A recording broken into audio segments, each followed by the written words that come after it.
Hello mga katoksit. Punta kami sa Palay Royal ngayon. It's 9 o'clock yung schedule namin. Skating daw siya. So, itatry ko din na pumunta ngayon. So, see you there. Papunta na kami. 2 hours lang tayo dun, di ba? We're not so sure. Mga 1 hour or 2 hours lang kasi kami dun. Kasi may schedule siya. See you there. 8:34 PM na. So, diretso kami sa train para pumunta kami sa Palay Royal. Museum daw dati yon, pero ginawang skating F-Club. So, tignan natin katoksit kasi maganda daw doon. Usually open daw sila ng gabi. At syempre kung gaano nakalamig dito, baka mas malamig pa doon kasi skating area yun. Kaya naglalakad ako ngayon. Kami pala, medyo sobrang malamig talaga ang panahon dito. Ano naman siya? 2 degrees. Medyo carry na. Parang na-adapt na yung sarili ko. Yung lamig. Kaya check ko mga 2. Negative 2. Tignan natin kung kakayanin yung negative 2. Pero nung pumunta kami sa Disneyland, negative 1 na yun. So medyo tumitigas na ako, no? Pero ngayon medyo na-adapt ko na mga katoksit yung weather dito. Parang gumaganda nga yung skin ko dito eh. Mga katoksit. Yeah. Actually, marami kami. 1, 2, 3, 4, 5 kami. Yung friend namin na isa, naiwan sa bahay na mga katoksit. Kasi walang magbabantay sa bahay. Inutusan muna na. Ayan. Kaya, update na lang later. Nandito na kami sa train. So, medyo malapit na kami. Siguro medyo malapit mga katoksit. Ang cute naman ng ano, medyo Maganda daw to. Wala kasi ako magawa. So ayun mga katoksit. Mga 2 station lang to bababa. Update tayo mamaya. Ito na. Ito yung dating museum. Champs-Élysées. Malapit kami sa Champs-Élysées. So ito yung Palais Royal. Tignan ninyo ang haba ng pila kita nyo? Sobrang haba ng pila. So makikipila pa tayo. Diyos ko dahil ihing-ihi na ako. Ayan. Pipila pa tayo dyan. Diyos ko dahil napakalamig. Napakalamig pa dito sa labas. Ayan yung pila. Yan. Kaya Palais de Royal. Yan. Yan, di ba? Yan. Ito naman, yung mga yan. Ito yung Champs-Élysées. Papunta yan. Yan. Yan mga magagandang ano dyan. Magagandang there is for the kids. yan, magagandang Christmas light. Papunta doon naman yung Champs-Élysées. So ngayon, medyo mabilis lang naman yung pila. Kaso lang, yung feeling ko kasi ihing-ihi na ako. Sobra. Hindi ko alam kung paano umihi dito. Basketball daw siya. Basketball? Mga katoksit. At school, basketball, football, handball. Yan yung palay.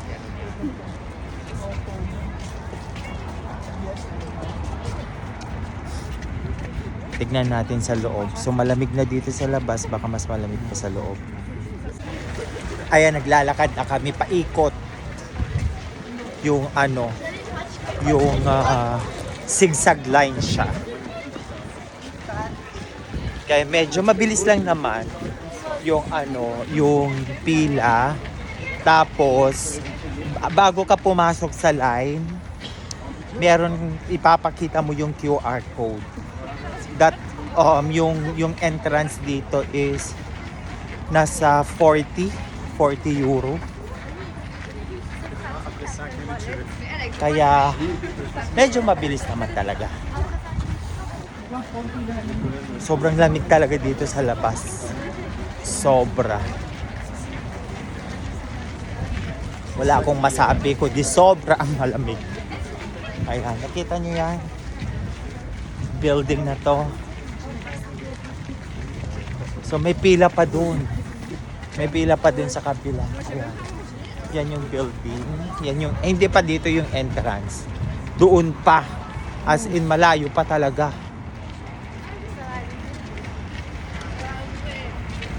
Ayan, no? Ayan yung building. Kasi maganda daw talaga dito. Sobrang ganda daw talaga. Ayan. I'll show you do the coffee. Diba? Ah oui, on peut jouer un petit billet, non parce que peut-être on n'arrive pas de reste. Mendel. Je vais toucher au sol. Et puis tu essaies de prendre un tapis. Première année, t'as pas. Prends une petite Ito na, nakapasok na kami. Nakapasok na kami. So check up. Siyempre kailangan ng security check up dito. Kaya mahirap. Kaya tignan natin. Oui, mais je suis avancé. C'est pas à moi d'avancer. Okay. So okay. Pass check. Ayan na. Ito na, masarap. Maganda daw dito. Oo, ito na. Dating museum to. Pero again, may pila pa rin tayo mga katoksi. As usual. Ayan, wala.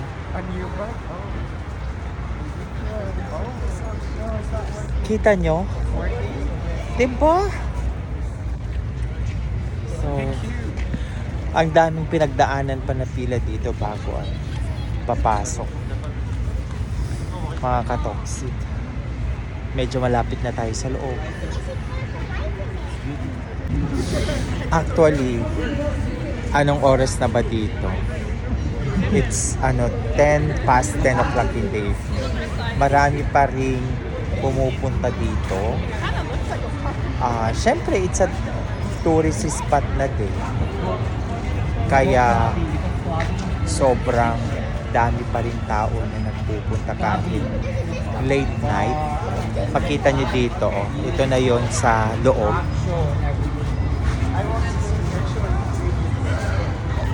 Ayan, nakita, ang dami nag-i-skating talaga. Yung QR code. So, ayun. Yung pa-check ko muna yung QR code. Ito na tayo. Dito na tayo ka-toxic. Here we go. So, we are here now. Look at this beautiful place. Diba? So nice! Oh, ito ang dami mga nag-i-skate. Oh. Diba? Sobra.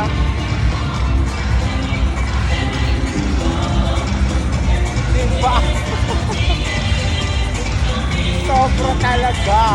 Ang ganda, oh! Oh! Oh! Sobrang ganda! Kaya lahat enjoy. Enjoy lang mga kapaksin. So dito yung entrance. So try natin mag-skate mamaya. Pero mag-CCR muna ako. Malamig pa rin dito sa loob. Grabe, oh. Dating museum. Ayan, kumukuha kami ng skating shoes ba yun? So, meron dito tinatawag na Zone B, Zone A, pero dapat pumunta ka sa size ng ano ng paa mo. So, size 41 ako or 40 ata. So, ngayon, mag-aantay lang para kunin yung sapatos.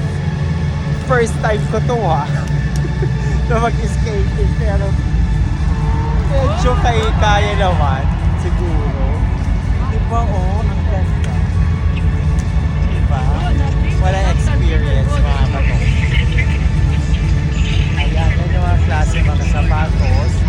So, nag-aantay kami para kunin yung mga at saka required ang gloves pagpasok. Hindi ko alam kung paano mag-skating tayo dito mga katongsin. Maraming lights at saka yung music sobrang lively siya. Kaya mapapaindak ka talaga. Ganito talaga ang mga Pranse or mga nagtutour. Sobrang simple lang yung yung place ginawang skating tourist spot. Pero the sound, alam mo yung sound parang nasa nasa disco. Ganon. Kaya ang ganda ng feeling.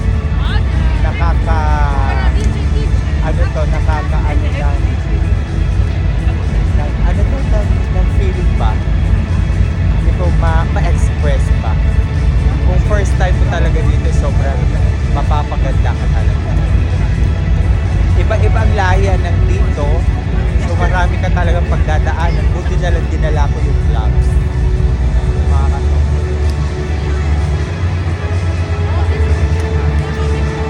Makita nyo ang daming mga tao.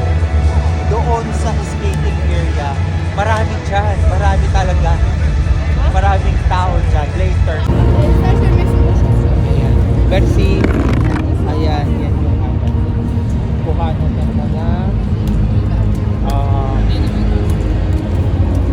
ito yung mga ko. Yan. Yan. Hindi ko alam kung paano gagawin ito mga katoksin. Ito na yung sapatos. So dapat ito pa yung isa. I-press mo.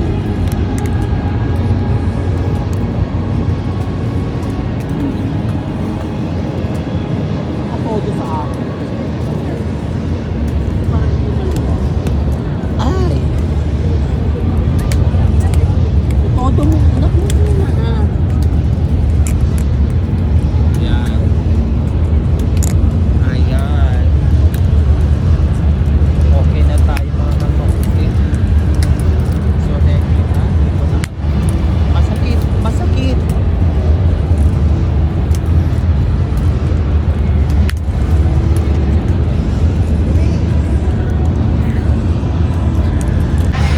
Ayan na mga katoksin. Ayan na yung gloves. Nakakatayo naman ako so far. Ayan. Nakakatayo na. Medyo okay naman pala siya. So yung paglalakad, medyo kaya naman.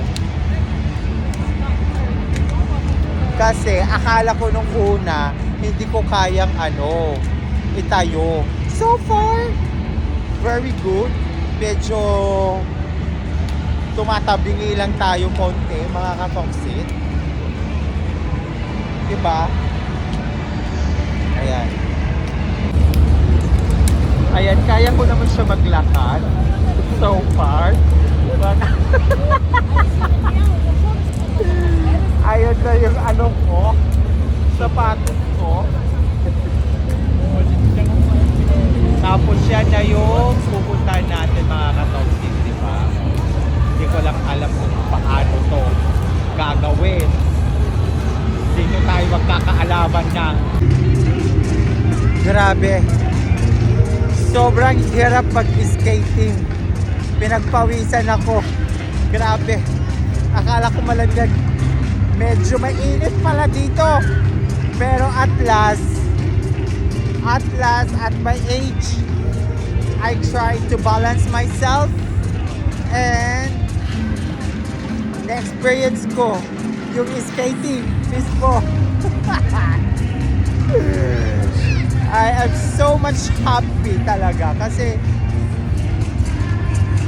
I thought hindi ko kakayanin yan. Oh, ang daming tao. It's 11 o'clock in the evening. So, alam mo yon, sobrang na-fulfill ko yung gusto kong gawin. You know what? Ang hirap niya, pero at my first timer ako, medyo nagamay ko siya, na-balance ko siya. Thank God, hindi pa naman ako nadadapa. Kaya sobrang natutuwa talaga ako mga katoksin. Ayan o, marami pang parating o.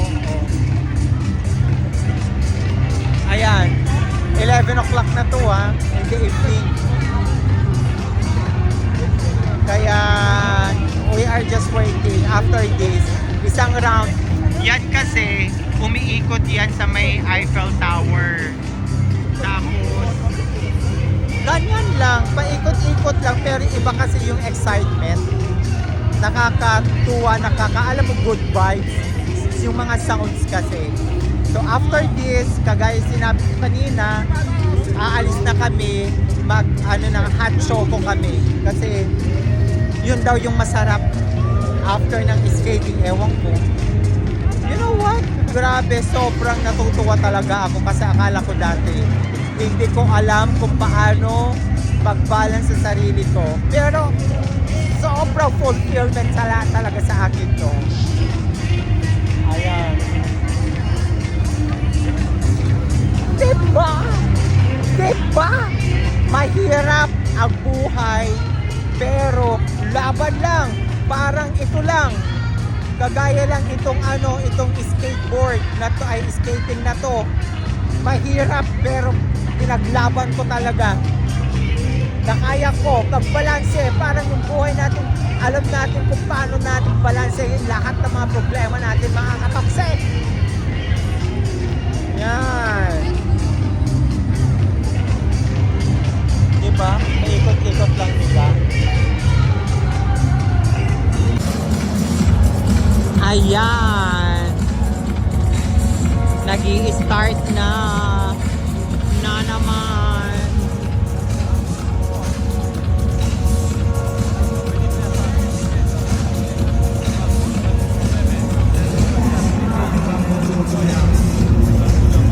Diba? Tapos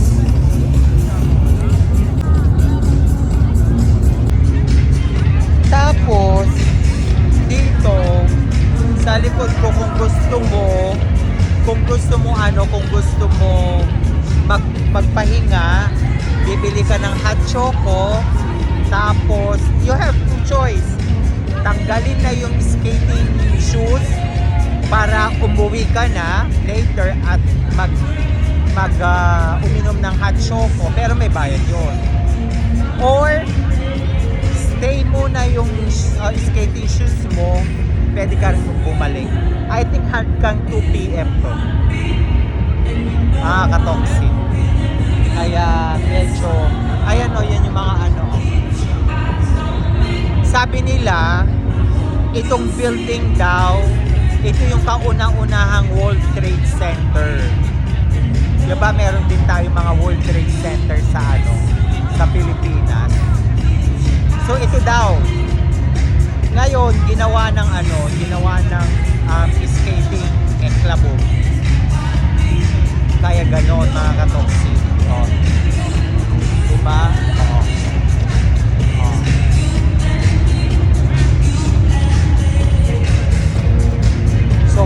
Sobrang laki nito.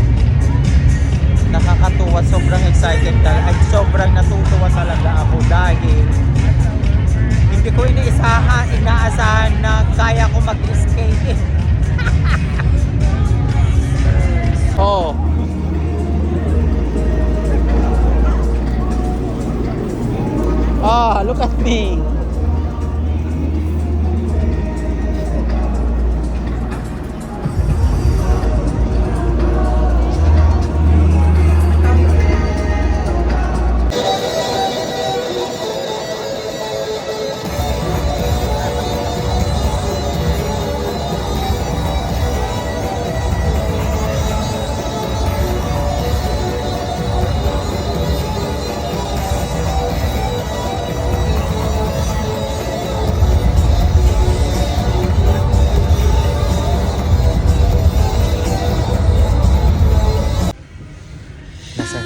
nasa tren na kami, pauwi na kami, mga katoksit.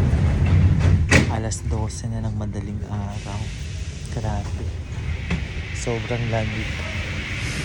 Mas makokontrol mo pa yung yung init dyan sa Pilipinas kaysa dito. Diyos ko, ang lamig talaga. So, marami pang tao dito sa tren.